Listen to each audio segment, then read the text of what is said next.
우리가 마음의 뿌림을 받아 악한 양심으로부터 벗어나고 몸은 맑은 물로 씻음을 받았으니 참마음과 온전한 믿음으로 하나님께 나아가자.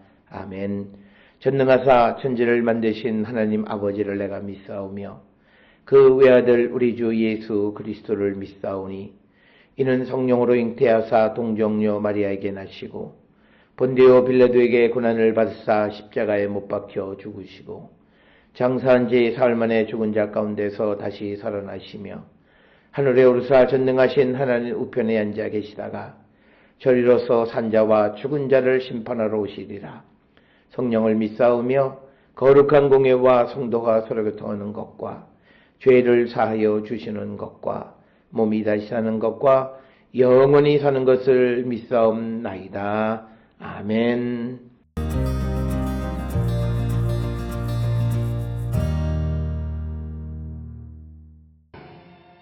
그날에 그의 발이 예루살렘 앞 곧 동쪽 감람산에 서실 것이요 감람산은 그 한가운데가 동서로 갈라져 매우 큰 골짜기가 되어서 산 절반은 북으로 절반은 남으로 옮기고 그 산골짜기는 아셀까지 이를지라.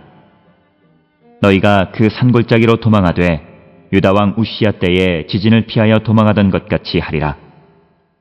나의 하나님 여호와께서 임하실 것이요 모든 거룩한 자들이 주와 함께하리라. 그날에는 빛이 없겠고 광명한 것들이 떠날 것이라. 여호와께서 하시는 한 날이 있으리니 낮도 아니요 밤도 아니라 어두워갈 때에 빛이 있으리로다. 그날에 생수가 예루살렘에서 솟아나서 절반은 동해로 절반은 서해로 흐를 것이라. 여름에도 겨울에도 그러하리라.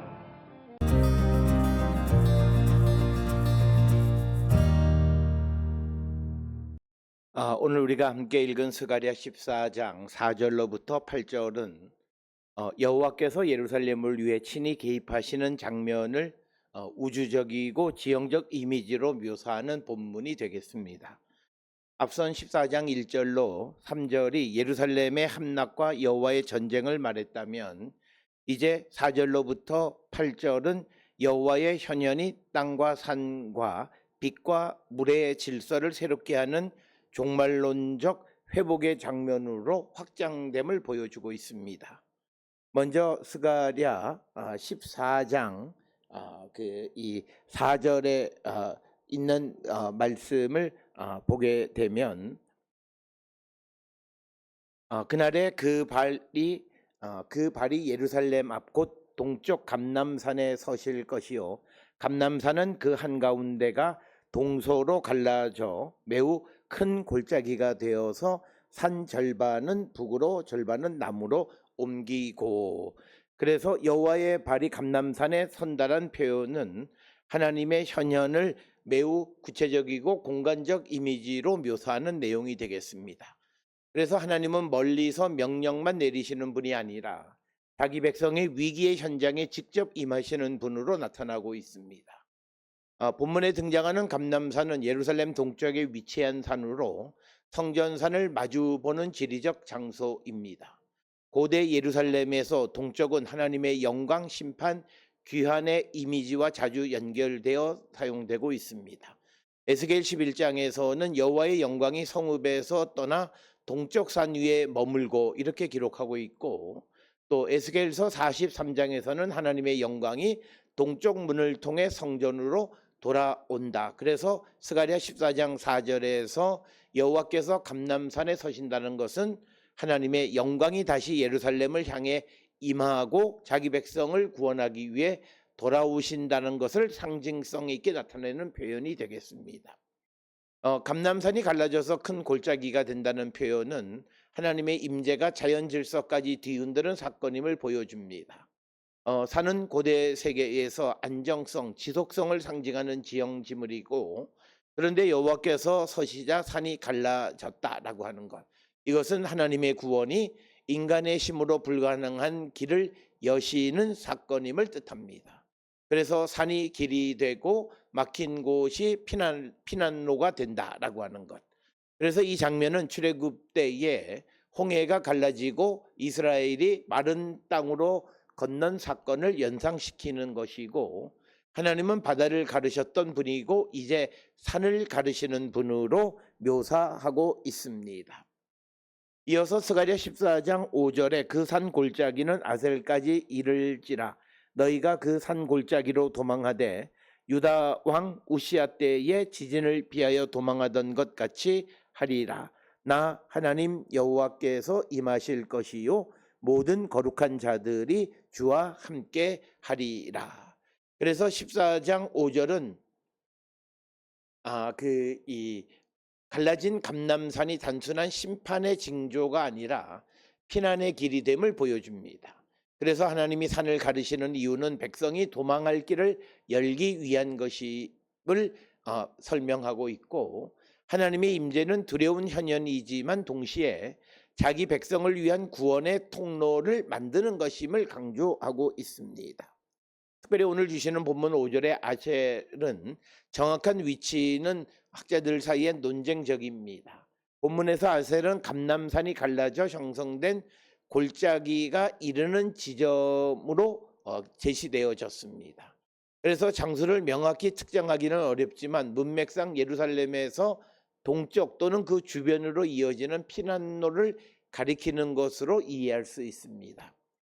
중요한 것은 지리적 세부보다 하나님이 예루살렘 주민을 위해 막힌 지형을 열어 피난처로 삼으신다라고 하는 것을 보여주는 그런 말씀이 되겠고, 또 우시야 왕 때 지진이라는 것은 아모스 1장 1절에도 언급되어 있는 역사적 재난을 의미합니다. 그래서 스가랴는 이 지진을 예로 들어 여호와의 날에 있을 두려운 지각 변동을 설명하고 있습니다. 그래서 백성은 과거 조상들이 지진을 피해 도망하던 것처럼 도망하게 된다라고 하는 것이고, 이 표현은 하나님의 현현이 인간에게 단순한 위로만이 아니라 경외와 두려움을 불러일으키는 사건임을 보여주는 말씀입니다. 그러면서 그 두려움 속에서 하나님은 피할 길을 마련하신다라고 하는 겁니다. 나의 하나님 여호와께서 임하실 것이요 모든 거룩한 자들이 주와 함께 하리라는 말은 본문의 절정을 이루는 부분으로 여호와의 임재는 혼자 오는 것이 아니라 거룩한 자들과 함께 오는 장면으로 묘사되어 있고, 여기서 거룩한 자들은 천상적 존재들, 곧 하나님의 군대나 천사들을 가리키는 것으로 이해할 수 있습니다. 그래서 이것은 여호와의 날이 단순한 지상 전쟁이 아니라 하늘과 땅이 함께 참여하는 우주적 사건임을 보여줍니다. 하나님은 천상의 왕으로서 거룩한 무리와 함께 임하실 것임을 말하고 있고, 이어서 6절에 그날에는 빛이 없겠고 광명한 것들이 떠날 것이라. 그래서 이 구절은 종말론적 날의 우주적 질서가 흔들릴 것을 말합니다. 빛이 사라지고 광명체들이 제 기능을 잃는다라는 이미지는 예언서에서 하나님의 심판과 현현을 묘사할 때 자주 사용되어지는 그런 표현이 되겠습니다. 이사야서나 요엘, 아모스 등은 여호와의 날을 해와 달과 별이 빛을 잃어버린 어두워지는 날로 묘사하고 있습니다. 이것은 단순한 천문학적 현상이라기보다는 기존 세계 질서가 하나님의 임재 앞에서 무너지고 새 질서가 도래함을 상징하는 그런 표현이 되겠습니다. 14장 7절에 여호와께서 하시는 한 날이 있으리니 낮도 아니요 밤도 아니라 어두워 갈 때에 빛이 있으리로다. 그래서 이 7절은 매우 신비로운 종말론적 표현이고, 여호와의 날은 인간이 일반적으로 경험하는 낮과 밤의 질서로 설명할 수 없는 날이다라고 하는 것이고, 그것은 하나님만이 아시는 날이며 인간의 시간 계산과 자연 질서를 넘어서는 하나님의 시간임을 말하고 있습니다. 그래서 낮도 아니요 밤도 아니라는 표현은 창조 세계의 기본 질서가 새롭게 변형되는 것을 나타내는 것이고, 창세기 1장에서 하나님은 빛과 어둠을 나누시고 낮과 밤을 예정하셨습니다. 그런데 스가랴 14장 7절은 종말의 날에 그 익숙한 구분이 이제 더 이상 그대로 유지되지 않는다, 이렇게 말하고 있습니다. 하나님이 새로운 질서를 여실 때 피조 세계에는 지금과 다른 방식으로 하나님의 영광을 반영하게 됩니다. 어두워갈 때에 빛이 있으리로라는 말은 이 본문의 신학적 핵심 가운데 하나로서 인간의 경험에서는 저녁이 되면 어두움이 찾아오지만 그러나 여호와의 날에는 어두워야 할 때에 오히려 빛이 있다라고 하는 것. 그래서 이것은 하나님의 구원이 인간의 예상과 반대로 역사한다라는 것은 의미가 되겠고 절망이 깊어지는 시간에 하나님의 빛이 나타나게 됨을 보여줍니다. 해배처럼 보이는 순간에 구원이 시작되는 것을 말하고 있고 밤으로 기울어지는 역사의 자리에서 하나님은 새로운 빛을 비추시는 분임을 말하고 있습니다. 이어서 스가랴 14장 8절에 그날의 생수가 예루살렘에서 솟아나서 절반은 동해로 절반은 서해로 흐를 것이라 여름에도 겨울에도 그러하리라 라고 하는 이 내용은 심판과 전쟁의 장면이 생명과 풍요의 장면으로 전환되는 것을 보여줍니다. 예루살렘은 더 이상 공격받고 약탈당하는 도시만이 아니라 생수가 흘러나오는 중심지가 된다라고 하는 것이고 하나님이 임하시는 도시는 생명의 근원이 된다라는 것을 말합니다. 오늘 주시는 본문 8절에 기록되어 있는 생수는 히브리 말로는 살아있는 물, 즉 고여있는 물이 아니라 흐르고 솟아나는 샘을 뜻합니다. 그래서 고대 근동에서 물은 생명과 번영의 핵심 조건으로 기록되어져 있고 예루살렘은 큰 강이 없는 산지 도시였기 때문에 예루살렘에서 생수가 솟아나 사방으로 흐른다는 이미지는 자연적으로 불가능한 기적적 풍요를 뜻합니다. 그래서 하나님이 임하시면 물이 부족한 도시가 생명의 원천이 된다라고 하는 뜻이고 이 물은 동해와 서해로 흐른다는 표현은 예루살렘에서 흘러나오는 생명이 온 땅으로 확장된다라고 하는 것을 보여줍니다. 일반적으로 동해는 사해를 가리키고 서해는 지중해를 가리킵니다. 그래서 물이 동쪽과 서쪽으로 흐른다는 것은 생명의 흐름이 한 방향으로 머물지 않고 온 땅을 적신다라고 하는 그런 의미가 되겠습니다. 에스겔 47장에서 성전에서 흘러나오는 물이 사해를 살리는 환상과 연결되어지는 그런 말씀이고 또 요엘서 3장 18절에 성전에서 샘이 흘러나오는 이미지와도 관련되어져 있는 말씀입니다. 여름에도 겨울에도 그러하리라는 표현은 이 생명의 물이 계절에 따라 마르지 않는다라고 하는 말입니다. 우리가 잘 알다시피 팔레스틴 지역의 많은 시내는 우기에만 물이 흐르고 건기에는 마릅니다. 그러나 스가랴 14장 8절의 생수는 계절의 제한을 받지 않는다라고 하는 것. 이것은 하나님의 생명 공급이 일시적이거나 조건적이지 않고 지속적이며 충만하다는 사실을 보여주는 그런 말씀이 되겠습니다. 오늘 우리가 함께 읽은 스가랴 14장 4절로 8절은 하나님이 자기 백성의 위기 한복판으로 직접 임하신다라고 하는 것입니다. 여호와의 발이 감람산에 섰다라고 하는 표현은 하나님의 임재가 추상적 관념이 아니라 역사와 공간 속에 나타나는 구원의 행위임을 우리에게 보여주는 말씀이고 또 하나는 하나님의 구원이 창조 질서의 새로움으로 나타난다라고 하는 것을 우리에게 보여주는 것이 되겠습니다. 그래서 이 본문은 출애굽의 재현이라는 주제도 담고 있고 하나님은 홍해를 가르신 것처럼 감람산을 가르시고 백성에게 피할 길을 내신다라고 하는 하나님은 과거에도 자기 백성을 구원하시는 과거에 자기 백성을 구원하시던 방식으로 미래에도 구원하신다라고 하는 그것을 우리에게 보여주고 있고 미래의 구원은 과거의 단순한 반복이 아니라 더 우주적이고 결정적인 방식으로 나타난다라고 하는 것. 그것을 우리에게 보여주는 것이 오늘 주시는 본문의 말씀이 되겠습니다.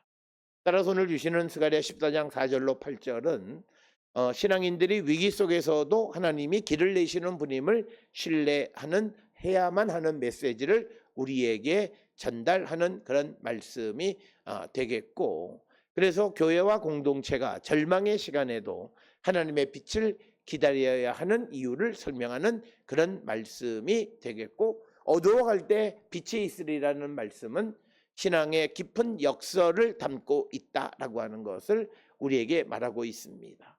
뿐만 아니라 오늘 주시는 14장 이 4절로부터 8절에 있는 이 말씀은 참된 회복이 생명의 흐름으로 나타나는 것을 우리에게 보여주면서 하나님이 임하시는 곳에 생수가 흐르고 교회가 하나님 앞에서 바로 설 때 그 공동체는 자기 안에만 머무르는 폐쇄적 집단이 아니라 주변으로 생명을 흘려보내는 통로가 됨을 말하는 것이 오늘 주시는 본문의 말씀이 되겠습니다.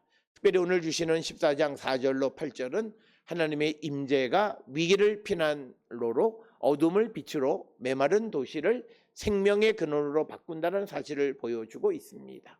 여호와께서 감람산에 서실 때 산은 갈라지고 길은 열리며 여호와의 날이 임할 때 어두워질 시간에 빛이 있고 예루살렘에서는 마르지 않는 생수가 흘러나온다라고 하는 겁니다.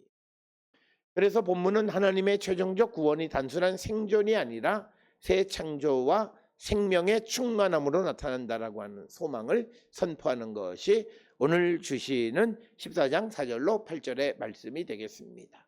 우리도 우리 안에 주님이 임재하심으로 우리 안에서 영원한 생명수가 흘러나오는 거룩한 백성들이 다 될 수 있기를 주의 이름으로 축원합니다. 기도하시겠습니다. 사랑과 은혜가 충만하신 아버지 하나님, 주님 우리 가운데 임하심으로 우리에게서 영원한 생명수가 흘러나와 온 세상을 적시는 거룩한 백성들이 되게 인도하시고 복내려 주시옵소서. 예수님의 이름으로 기도드렸습니다. 아멘.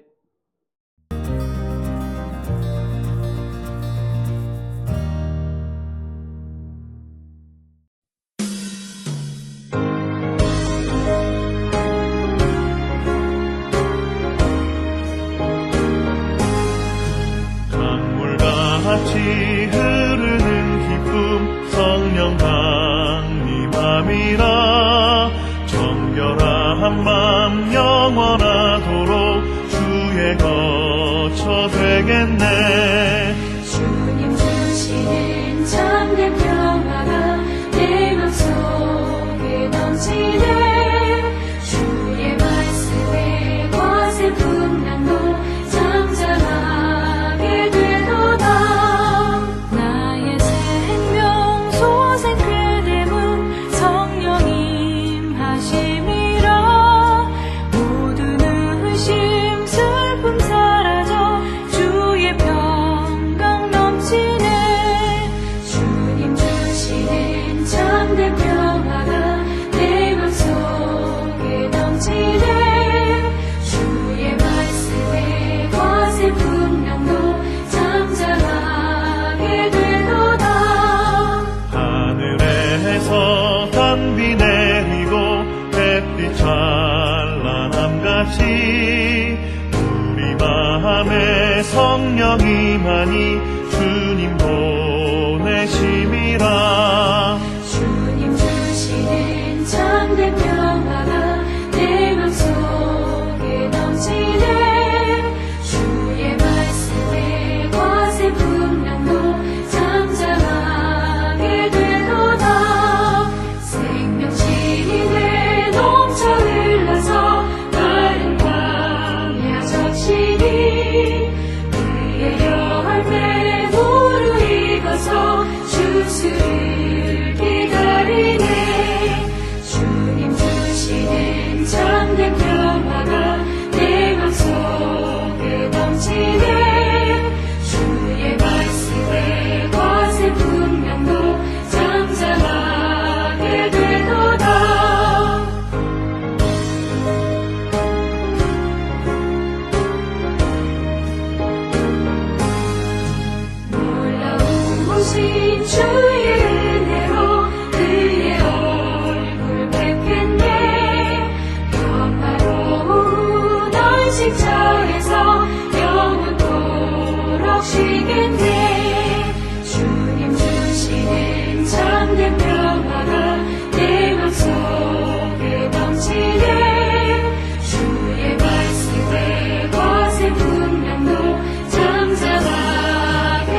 기도하시겠습니다.